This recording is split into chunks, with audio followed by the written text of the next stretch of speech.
Hey guys, this is like the craziest nerfs and buffs and changes we've seen in a while. So I wanted to go over it. Let's begin. Uh, so, okay, although we said our next release would be on November 25th, due to numerous events and tournaments we scheduled, changes are coming this month.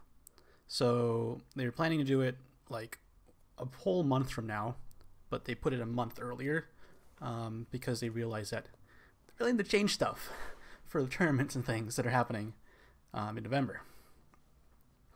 Or we're gonna get some same old for another month, which really needs to be changed. Especially like even the Take Two tournaments, they're looking at those as well. Speaking of Take Two, the first nerf is Weathered Vanguard. He used to summon 3 Steel-clad Knights. Now his Enhanced 7 summons 3 Heavy Knights. So a Steel-clad Knight is a 2 play point 2/2 officer, just vanilla officer. The Heavy Knights is a 1 play point 1/2. So this change was because of Take Two. So Sword currently is the best class in Take Two. I got to play a bit of Take Two. The runs that with Sword went 5-0, completely perfect. Super easy to get 5-0 with Sword right now. Yeah, and this card definitely helps a lot. Because you don't really have much access to board clears. The stats you get on the board with this enhance is like it's really good. What's interesting though is that now with the Enhanced 7 he summons 1-drops. So if you have Latham's effect, they all get Storm. I don't know if that's good enough for like constructed play, but it's interesting change. So this card doesn't really affect constructed because it wasn't seeing play. We probably won't ever see play other than maybe some cool Latham tricks, but nice to see that they're focusing on Take Two as well. Alright, so you've probably already seen these, but I want to go put my thoughts on them. They nerfed a lot of legendaries. It's kind of insane. Usually they think they try to stay away from legendaries, but they've seen we see from the current trend that they're just overstatting these things. So Galmew, 5 play 1/5/5, you know what it does. Now it only activates its effect when evolved once per turn. Yeah, that's pretty big. So you can no longer just like use Rending Disdain on her, use the 1-drop Disdain on her, just like go crazy in one turn, doing like 9 damage, 12 damage, probably not 12 damage, more like 9 damage. 9 damage one turn, doing like killing like 3 things, 4 things with her. Can't do that anymore. She's still very strong. She's still a huge tempo swing that comes with face damage. I think they might have wanted to like increase their stats because she's no longer like that insane, but they want to keep with the 5 theme. The biggest thing is that this no longer absolutely blows up Shadow when they evolve Cerberus. Before you evolve Cerberus into Shadow into Dragon, they play Galmew. They attack into one of your things with Last Word from Cerberus and it pings her, and then she does another 3 damage, and that dies, and it pings her again, then she kills something else. And you no longer have that domino effect with her, which is good. So you're no longer punished for evolving Cerberus. Also, Shadow started to cut Belinus from the deck. Probably bring him back in if they're worried about Dragon. No longer get punished for that. My opinion on this, I think that she did need to get a change. This might not have been the best way to do it because it definitely lowered her power level by a lot. I was just thinking the 3 damage face was the biggest problem. They obviously kind of fixed that where it can't do more than 3 damage in one turn with her effect, but it still is 3, which is like a lot for the amount of tempo you get. Still a solid card.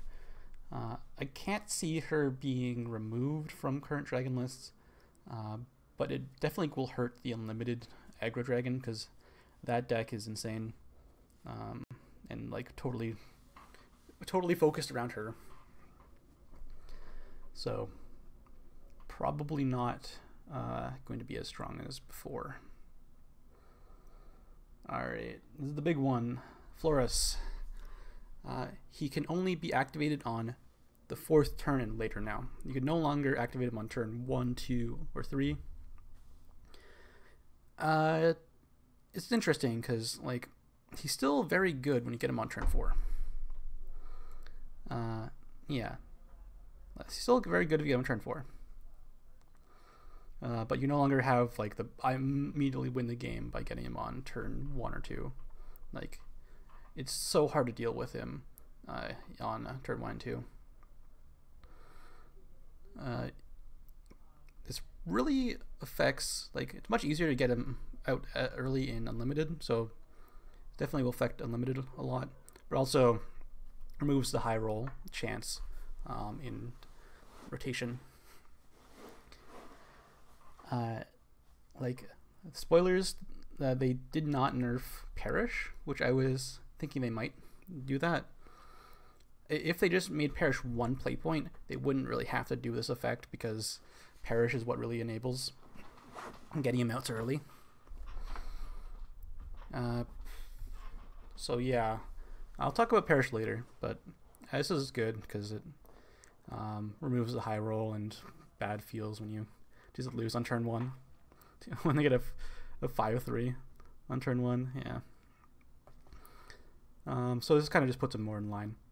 He's still very good. I expect that Blood will still definitely run this card, because getting him on turn 4 is still very strong, because you're doing a lot of other things at the same time. You get him. He also heals you a lot. Heals you like so much when you evolve him. It's insane. I feel like they should have like maybe toned that down. Like maybe the evolve doesn't give him 5 heal anymore. Maybe just stick to 3, but whatever. They did something. Better than nothing. Here are the big ones. So we already seen 1 legendary nerf. There's 3 more legendary nerfs. Okay, we'll start with Arthur. Arthur goes from 7 play points to 8 play points, and his stats increase by 1 each. Like, yes, he's very good. Yes, it's very hard to overcome a sword player who's going first and plays Arthur. There's not many answers for a lot of classes. So I do agree that they should fix them in a certain way. I don't think increasing his play points was the best way. I think what they should have done was lower his stats so more board clears could get rid of everything off the board. Making him 8 hurts him a lot. I think he might even just not see any play anymore. Because like when a sword player builds a deck, they can't put 1-drops in their deck because it affects Arthur, so it's kind of a downside to putting him in deck. So you have deck building restrictions. Now you have deck building restrictions, and he's slow. He's so slow now. 7 is such an important turn, as you'll see with these other cards. Like all of the other cards, they're all like focusing around turn 7 because turn 7 is such an important turn. I think what they're trying to do is slow down the game. They want to slow down. Like, hey, people are like losing on turn 6, turn 7. Like they can't come back anymore. Let's try to slow down the game so people can actually have some counterplay around turn 7 and 8.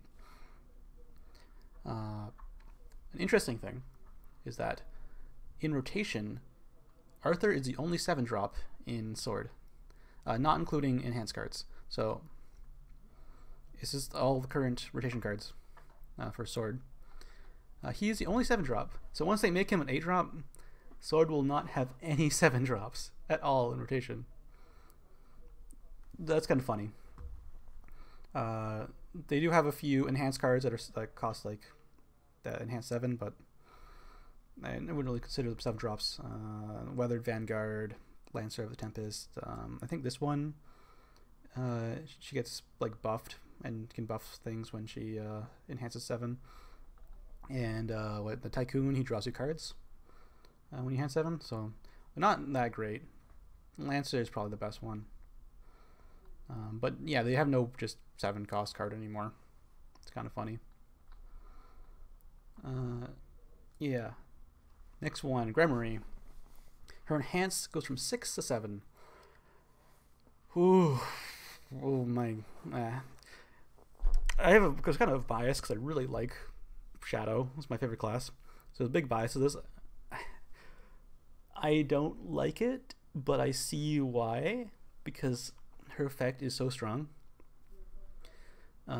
Like, if you play Cerberus on 5, you have to clear the board because Gremory's coming down on turn 6, and it's like such a big thing. There's a few problems that it just really hurts Shadow. Like, yeah, if they still might play her because she's still really powerful on turn 7, but they're overloading the 7-drop section for Shadow. Shadow's notoriously had their best cards cost 7, with very few cards like around 4, 5, 6 that were good. Gremory was like, wow, we actually have a good 6-drop in rotation. Before, the best 6-drop was like Death Breath. Before that rotated out. Nothing really that good other than maybe like Skeleton Prince, because Skeleton Prince kind of went into Ector, but Ector rotated, so Skeleton Prince not that good. So for 6-drops in Shadow, let's look at Shadow here. Once that rotates out, we have essentially Skeleton Prince and Sharon. If you want to play a 6-drop, which they might play Sharon, but she's kind of like not that great. It's kind of awkward. Maybe play like one of her. She requires an evolve and a lot of shadows. Yeah, like the problem with using an evolve on 6, like Shadow really does not want to use an evolve on 6 because they want to use an evolve on 7 on Arceus. So they like evolving Cerberus on 5, and then playing Gremory on 6, and then playing Arceus on 7. That's kind of the dream curve. And then having the evolve for Arceus is really good. So being forced to evolve on 6 kind of sucks. Maybe we'll get a good 6-drop for Shadow, or maybe we'll just be forced to play like Cerberus on 6 and evolve it, which isn't great. But still, like Gremory is still a good card. Just it's not the problem with Gremory being like 7, because you still be played at 7. There's a problem with Shadow not having something good to fill that slot anymore. Also with Arceus, Gremory costing 7 enhance, you can't OTK as easy on turn 10. So Shadow's thing is like, oh, you might have a better mid game than us, but if we can overcome the mid game, we will kill you on turn 10, like 100%. Like Shadow going second, their main win con, survive, kill you on turn 10, or like just like burst you down, because you've been from playing from behind as Shadow, you can barely get any chip damage in. So you have to burst them down all at once. So Gremory being 7, you can no longer play 2-drop Fairy Gremory, because that costs too much play points now. You have to go 1-drop Fairy Gremory on empty board, which is like just lowers the chance of getting that hand for the combo. Kind of sucks. So Arceus, like, also seeing that she costs 7 is awkward, because you want to, like, she in the same slot as Arceus now. So I either see people cutting Gremory, which I probably not, because she's really powerful even at enhance 7. I see people just cutting Arceus altogether and just going with like a pure mid-range Shadow, because Arceus got hurt in 2 ways, where you no longer have a good turn 6 before him that doesn't require an evolve, and then you can't eat OTK as easy with him anymore.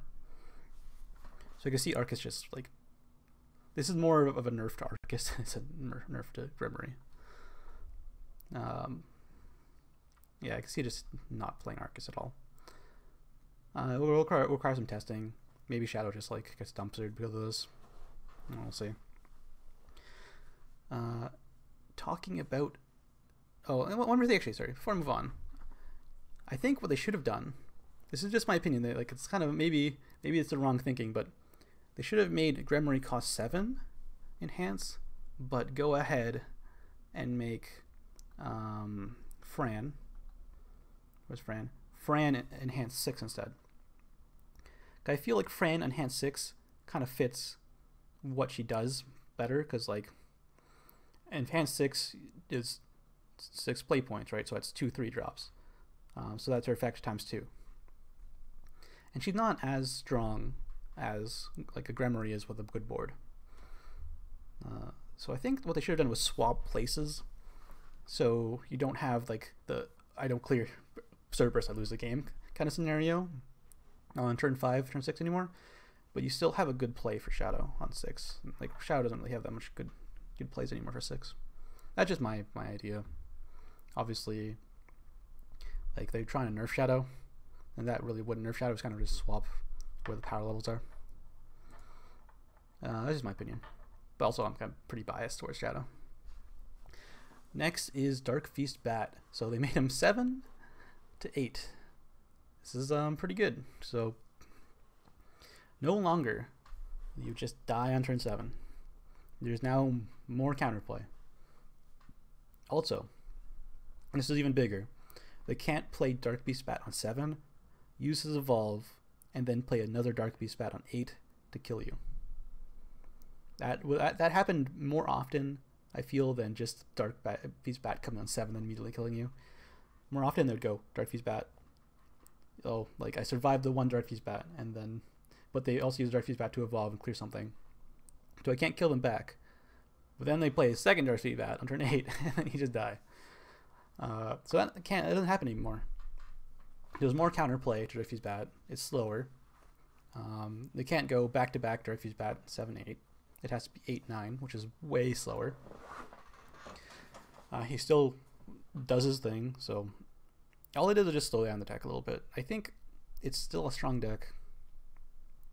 There's be more counterplay. It's no longer like, oh, they got turn 7 while doing their thing, like I'm just dead. Now we have one more turn to heal up or try to kill them or something before Dark Feast Bat comes down. Yeah, I think this is definitely what they should do with the card.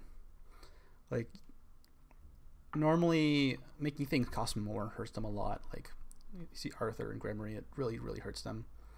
This card is just so powerful, I think. It's at 8, even at 8, it's so good.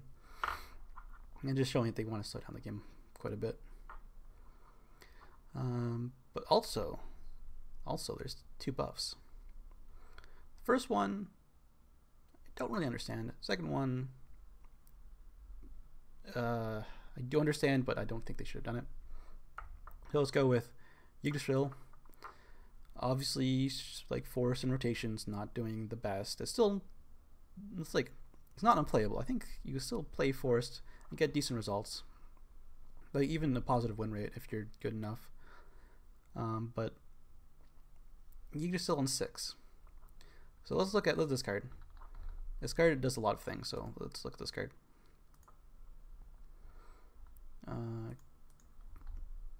Oops. Okay. So she's a 2/6, and she has Drain. Okay. Yeah, it's not that great. She's Fanfare. Put a Blessing of Creation or a Blessing, or a Wrath of Nature in your hand. There's no link to them here, is there? Blessing of Creation.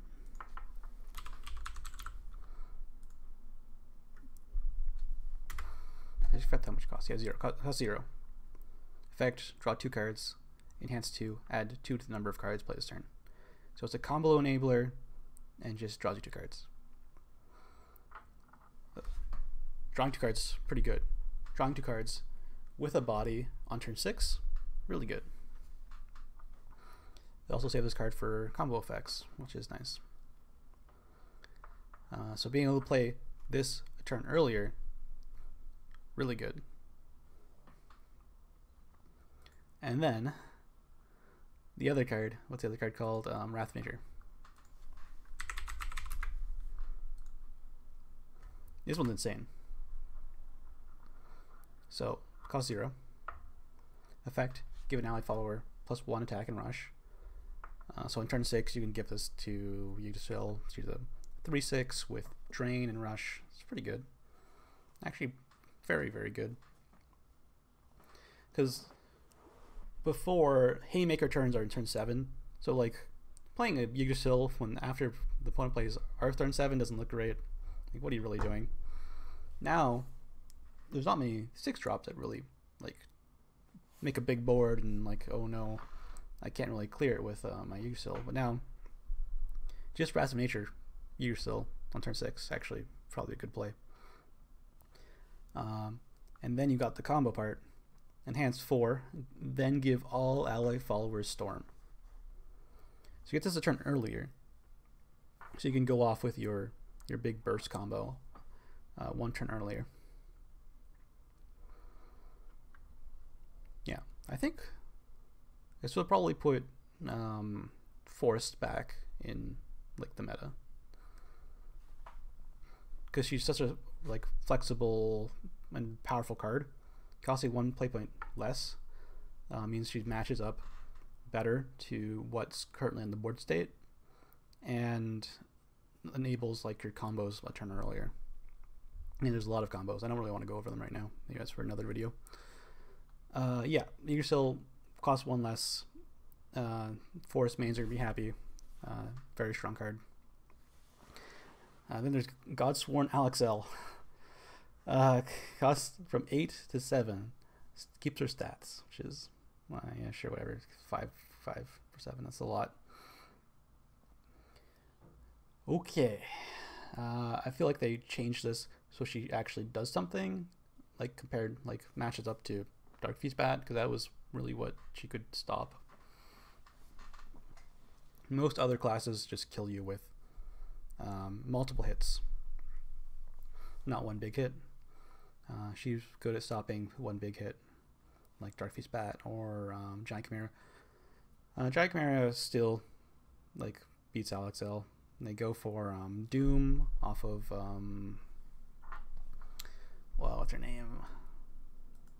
What's her name? Oh my god, sorry. Rooney, yeah, Rooney. So they go off. They get Doom off Rooney, and they just kill you with that. But being able to play her 1 turn earlier means they also have to deal with the 5/5 body, which is pretty easy for Rooney to deal with. It's just much easier to play, because if like a 5/5 for 8 is like 5/5 for 7 is much better than a 5/5 for 8. Also, sorry, keep on jumping around here. We can look at Haven. This now fixed their curve pretty well. So before, you would have this weird, awkward spot between Dalafil and Alexel. Like, maybe you get some really insane curve and you go Dalafil, Heavenly Knight, Alexel. Most of the time, you had like an awkward turn 7, where you don't really do much. And then you're holding Alexel, like if you're playing against like a non-rune, non-blood deck, you're holding Alexel, holding the Purge, like which one do I play? Now you play an Alexel turn earlier. She curves really well in the Purge. She curves really well into Lapis. It's like it fixes her curve a lot, having more options on 7 play points. I think the class that got away the best this nerf changelog whatever is probably Haven. Some of the cards that really bother them were Arthur on 7, because there's not too many answers unless you get like a perfect Jean. Now you have more options against it. Now you have Samus Decree when you're going second, and Jean, so there's more options. Same with like Shadow, like you don't have to really focus on clearing the turn 5 anymore. You can kind of just like maybe clear 1 or 2 things and then not worry about taking a huge burst damage. Also, it's harder to get OTK'd by Gremory because of the less options to combo off. And Dark Beast Bat obviously 1 turn slower means you have more time to heal up. You can play your Alex L before it if you're going second. Haven got off pretty well. Forest, I think this change to Yggdrasil is a really big increase to their like mid-range style and combo style. That's why I like maybe you place an aggro Forest, but probably not. I feel like it would be more of a mid-range and combo style of Forest, which I prefer over the aggro Forest. I really don't like aggro Forest that much. Here's some numbers and stats that they came up with here. I mean that they just have. They didn't come up with these stats. They just have these stats. The best deck apparently on ladder was Arthur Swordcraft, so mid-range Swordcraft. And then second was Arcus Shadow. Yeah, I knew I was doing very well with Arcus Shadow. And then it's mid-range Shadow, which doesn't have Arcus. So I could see, well, like I was talking about earlier, I could see Arcus just being cut and like going to a more mid-range style. Then Disdain PDK Dragoncraft. Galmu was definitely a big part of the deck. Then Dark Feast Bad Blood. Yeah, like thing with Dark Feast Bad Blood, why its win rate isn't that high, is because it's a high roll deck. It requires a certain card to win the game most of the time, and if you don't draw that card, you're probably gonna lose. But if you do get, there's certain situations where you cannot lose, and that's why they had to nerf the deck. Is those high roll situations, just making it so they don't come up as often, make it so they can't happen as early, means that there's actually more counterplay, which makes it probably not going to be that, like the deck probably drops from tier 1 to tier 2, but still playable. Like Blood will still have a good deck for rotation. But here they're saying it has the highest like usage rate, because at a medium play level in Masters, it's not very hard to play. If you're going like big tournament, everyone's like building counter decks for Blood, then you have to actually think of what you're going to do and how you're going to try to work your way around counters. But if you're just playing ladder, you just like, you have like a flow chart of what you do each turn. If you do those things in the right order, then you play your 7-drop, you win the game. That's why it's like a pretty high usage rate. Also, games ended around 7, so it's good for ladder and climbing. Yeah, here they say in rotation, usage rates for Forest Craft and Haven Craft are low, so we changed some cards to make it so that they can see more play. I feel like just nerfing everything, like other things, will give these decks more options, but I guess they really want to push these decks back into the meta. They talk about Unlimited. Found player going first has a higher win rate of 53.7%. It went up from early September, which was 52.2. Early September was a really good time to play Unlimited, and then with the new expansion, I don't find it as fun as before, but like previous expansion, after changes, it was actually very fun to play Unlimited. Lots of counterplay, lots of decks. It's pretty cool. Hopefully we can get back to that. As for rotation, we found that players going first had a win rate of 51.8%, which went down from 52.8%. Yeah, that's a good thing. The closer it is to even, the better. Obviously, you can't make it perfect. Making it a perfect 50% would be like pretty hard to do. But 50.1.8. That's also across all decks. So some decks might actually be better going second in certain situations. And some decks hate going second, like Swordcraft. They just don't like going second. Blood, they probably don't care as much because they get an extra evolve, and they have really powerful evolves. yeah. So it's like just overall decks and all matchups. 51.8. That's pretty good.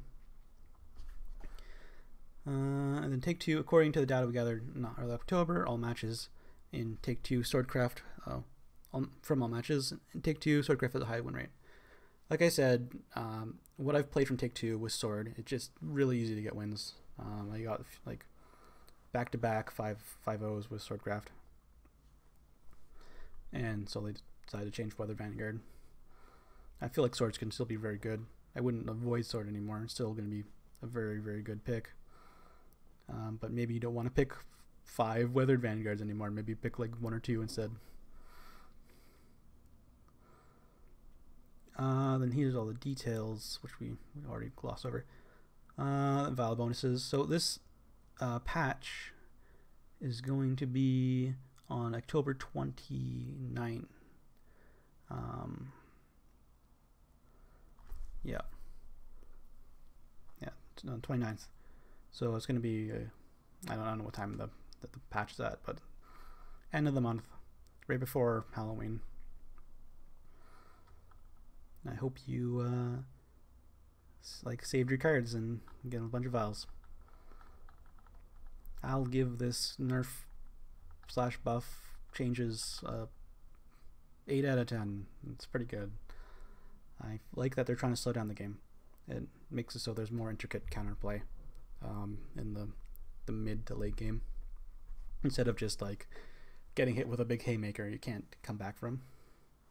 I'm sad that Grammar got nerfed. Obviously, Shadow's gonna be not as good, but we'll see. Probably nothing that we can't like recover from as like Shadow players. It's funny they didn't. She's still restricted in Unlimited. Like maybe they could have unrestricted her Unlimited. But I think you'll still play her in mid-range Shadow and Unlimited because she's just a fourth Hector. Oh yeah. I guess he just didn't want to risk it, making her making it so you can play 3 copies of her in Limited again. Well, that's all. Thanks for watching, guys. I'm doing the midterms. Hopefully I'll be done and we can stream again. See ya.